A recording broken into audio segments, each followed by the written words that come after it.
Is this outlet safely grounded? I was replacing one of the outlets in the kitchen in my home, and I noticed the ground wire goes to a screw on the back plate of the outlet box, and a green ground wire runs from the same screw on the back of outlet box to the receptacle. I opened a few more outlets in the house and noticed that they are all wired that way. I'm no expert, so I was curious if these outlets are considered grounded properly or not. Or if I should go into every outlet in the house and run the ground wire directly to the receptacle and ditch the green wire to the outlet box. Thank you.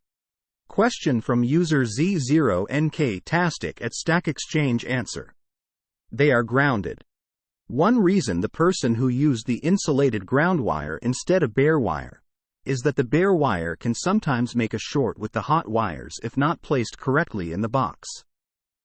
We'll need to test if the bare ground wires are correctly connected back to the panel to be sure of ground.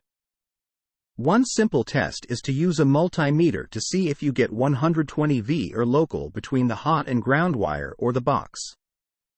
Answer from user Crip659 at Stack Exchange.